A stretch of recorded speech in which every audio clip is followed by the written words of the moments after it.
राजनेता बन चुके हैं, जिनके इंस्टाग्राम पर कुल फॉलोअर्स की संख्या 100 मिलियन यानी 10 करोड़ हो गई है। इसी सूची में दूसरे स्थान पर राष्ट्रपति ट्रंप के 4 करोड़ 32 लाख फॉलोअर्स हैं, जो प्रधानमंत्री मोदी के फॉलोअर्स से आधे से भी कम है, मतलब 5 करोड़ से भी कम है। प्रधानमंत्री के 10 करोड़ फॉलोअर्स हैं। उसके बाद तीसरे स्थान पर जेलेंस्की है, यूक्रेन के वोलोदिमिर जेलेंस्की, जिनके 1 करोड़ 61 लाख फॉलोअर्स हैं। और उसके बाद आप आ जाइए प्रोबोवो सुबियांतो, जो कि इंडोनेशियन हेड है, उनके 1.5 करोड़ है। मुझे तो लगता है अगर आप ये 3-4 मिला लीजिए, 4 करोड़ 5 करोड़ 6 करोड़ 7 करोड़ 8 करोड़ 8 करोड़ 32 लाख, इन चारों को मिलाकर भी आप प्रधानमंत्री का कद नहीं छू सकते हैं। मतलब दूसरे तीसरे चौथे पांचवें पायदान पर जो लुला डे सिल्वा ब्राजील के हेड हैं 1.44 यानी 1 करोड़ 44 लाख, इन सब को जोड़ दीजिए तब भी 10 करोड़ का नंबर नहीं आता है।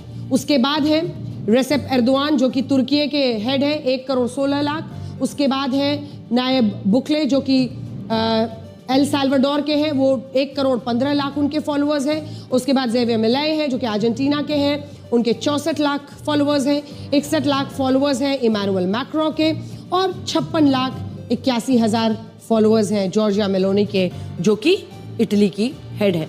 तो कुल मिलाकर अगर आप देखिए प्रधानमंत्री का जो कद है, वो दिखता है कि जो दूसरे तीसरे चौथे पायदान पर है, 5वें पायदान पर, उन सबको भी जोड़ लीजिए तो प्रधानमंत्री का 10 करोड़ का नंबर नहीं आता है। प्रधानमंत्री मोदी ने लोकप्रियता का स्तर तब हासिल किया है जब वो पिछले 25 सालों से सत्ता में बने हुए हैं। पहले वो 2001 से 2014 तक गुजरात के मुख्यमंत्री रहे, और इसके बाद 2014 से आज तक वो भारत के प्रधानमंत्री हैं। और इतने सालों में कई बार नेताओं की लोकप्रियता कम होने लगती है, लेकिन प्रधानमंत्री मोदी ने एक अलग ही लीग बनाई है। इस लीग में अभी दुनिया का कोई भी नेता उनके आसपास नजर नहीं आता।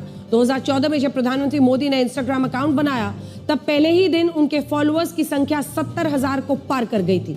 ये पहले दिन की, जब हम साल 2014 की बात कर रहे हैं, तो 70,000 को पार कर गई। इसके बाद साल 2019 में आइए, जब लोकसभा के चुनाव हुए, तब यही फॉलोअर्स 3 करोड़ हो गए, और जब 2024 में लोकसभा के चुनाव हुए, तब यही फॉलोअर्स बढ़कर 8 करोड़ 30 लाख हो गए थे। और उसके बाद फरवरी 2026 में आज यही आंकड़ा, आप सोचिए, लगभग 1 साल के अंतराल में वो 10 करोड़ का आंकड़ा छू चुके हैं। तो ये अपने आप में बहुत बड़े पैमाने पर बताता है कि वो क्या कर रहे हैं, क्या पोस्ट कर रहे हैं। ये देखने और चाहने की जो उत्सुकता लोगों में है, वो किस तादाद में इस वक्त है। प्रधानमंत्री मोदी की ये लोकप्रियता उनके फैसलों, उनकी नीतियों, उनके विजन से बनी है, और इस विजन को आप इन 2 तस्वीरों से भी समझ सकते हैं। इनमें एक तस्वीर दिसंबर में भारत के दौरे पर आए रशिया के राष्ट्रपति व्लादिमीर पुतिन की है, और दूसरी तस्वीर प्रधानमंत्री मोदी के इजराइल दौरे की है। और ये दोनों वो देश हैं जिन्हें अब तक अलग थलग करके रखा गया। यूक्रेन युद्ध के कारण रशिया पर अमेरिका और यूरोप ने 26,000 प्रतिबंध लगाए। 26,000 प्रतिबंध अमेरिका ने लगाए रशिया पर। और गाजा युद्ध के कारण मुस्लिम देश इजराइल का विरोध कर रहे हैं, और ऐसी स्थिति में कोई भी देश पहला काम यही करता है कि वो अलग थलग पड़े इन देशों से दूरी बनाता है। लेकिन प्रधानमंत्री मोदी के नेतृत्व में भारत ने ऐसा बिल्कुल नहीं किया। हमने रशिया के राष्ट्रपति व्लादिमीर पुतिन का भी भारत में गर्मजोशी से स्वागत किया, और अब प्रधानमंत्री मोदी ने इजराइल दौरे पर जाकर एक कड़ा, एक स्पष्ट संदेश दिया है। और वो संदेश ये है कि भारत के हित के लिए जो जरूरी होगा वो हम सब करेंगे। आप इन तस्वीरों को भी देखिए, जिनमें प्रधानमंत्री मोदी ने इजराइल के प्रधानमंत्री बेंजामिन नेतन्याहू के साथ एक ही गाड़ी में सफर किया, और यह भी बताया है कि भारत की कूटनीति में अब ऐसा संतुलन है कि प्रधानमंत्री मोदी इजराइल के दुश्मन देश जॉर्डन के क्राउन प्रिंस अल हुसैन के साथ भी एक ही गाड़ी में सफर कर सकते हैं। प्रधानमंत्री बेंजामिन नेतन्याहू के साथ भी कारपूल वाली कूटनीति को आगे बढ़ा सकते हैं। देखिए,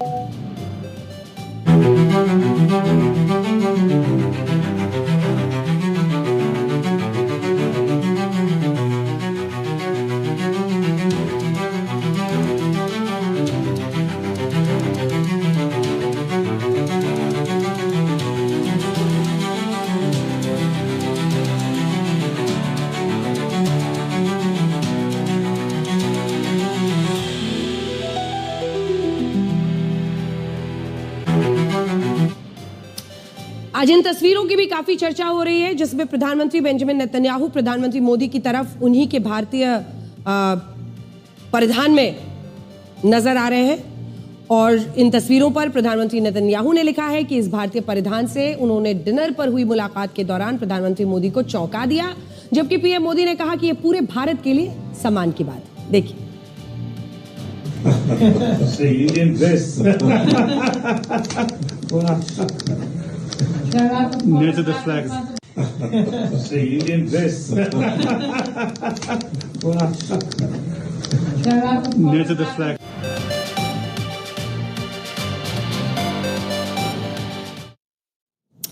प्रधानमंत्री नेतन्याहू का भारतीय परिधान में नजर आना हमारे देश के लिए गर्व की बात है, लेकिन क्या आप जानते हैं कि अभी सोशल मीडिया पर हमारे देश के लोग इन तस्वीरों को लेकर क्या चर्चा कर रहे हैं? जो कांग्रेस के समर्थक हैं वो इसे नेहरू जैकेट बता रहे हैं, जबकि जो बीजेपी के समर्थक हैं वो इसे मोदी जैकेट बता रहे हैं। लेकिन इसके बारे में असली इतिहास क्या कहता है, आज आप उसे भी देख लीजिए।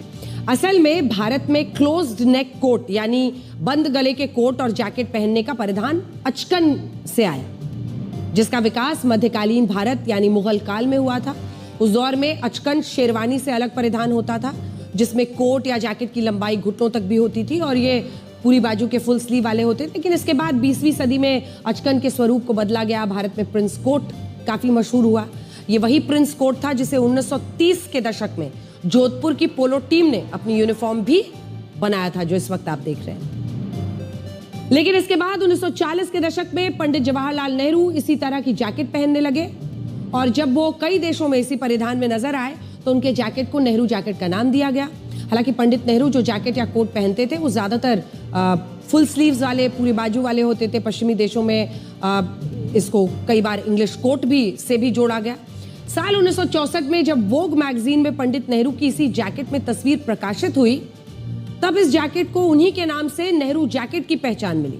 और उस दौर में मशहूर फैशन डिजाइनर पेरे कार्डन, ओलेग कैसिनी, गिलबर्ट फिरूर और डोमेनिको कारासेनी ने नेहरू जैकेट से मिलते जुलते कुछ ऐसे ही डिजाइन्स बनाए, जिन्हें मशहूर रॉक बैंड द बीटल्स, मशहूर गायक सैमी डेविस जूनियर और स्कॉटिश अभिनेता शॉन कॉनरी ने पहना और दुनिया इसे नेहरू जैकेट कहने लगी। लेकिन इसके बाद प्रधानमंत्री मोदी ने भी कुर्ते के ऊपर आधी बाजू के ये जो बंद गले की जैकेट है वो पहनना शुरू किया, जिसे पहली बार मोदी जैकेट तब कहा गया जब 2018 में दक्षिण कोरिया के तत्कालीन राष्ट्रपति मून जे-इन ने यह बताया था कि उन्हें भारत दौरे पर प्रधानमंत्री मोदी की जैकेट काफी पसंद आई थी। और इसके बाद जब ये जैकेट प्रधानमंत्री मोदी ने तोहफे के रूप में मून जे-इन को दक्षिण कोरिया भिजवाई तो उन्होंने इसे मोदी जैकेट कहा और यहीं से ये जैकेट मोदी जैकेट के नाम से दुनिया में चर्चित हो गई, जिसका हम आपको प्रमाण दिखा रहे हैं। अब हमारे देश में इस पर भी खूब राजनीतिक टकराव होता है। कांग्रेस के समर्थक नेहरू जैकेट कह रहे हैं, बीजेपी के समर्थक मोदी जैकेट कहते हैं। तो बस एक वजह चाहिए आपस में टकराने की। खैर, इस राजनीति के बीच आज प्रधानमंत्री मोदी जेरूसलम के होलोकॉस्ट मेमोरियल पहुंचे, जिसे जर्मन तानाशाह हिटलर के शासन में मारे गए लाखों यहूदियों की याद में बनाया गया है। इसके बाद प्रधानमंत्री मोदी ने इजराइल के राष्ट्रपति आइजैक हर्जोग से मुलाकात की और इस दौरान प्रधानमंत्री मोदी ने उन्हें भारत आने का भी न्योता दिया।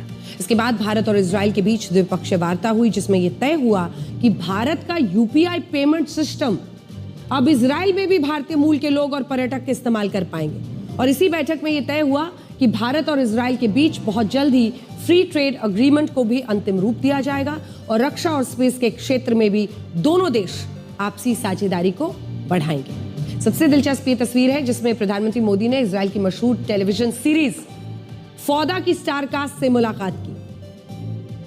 और ये वही टीवी सीरीज है जिसमें इजराइल की खुफिया एजेंसी मोसाद के एजेंट्स आतंकवादियों के खिलाफ नए और खतरनाक ऑपरेशंस चलाते हैं। दुनिया भर में मशहूर है ये फौदा टीवी सीरीज। और यही वजह है कि जब प्रधानमंत्री मोदी ने इस सेल्फी को पोस्ट किया तो उन्होंने यही लिखा कि सौभाग्य से इस मुलाकात में उन्हें सिर्फ सेल्फी लेनी पड़ी, कोई अंडर कवर काम नहीं करना पड़ा।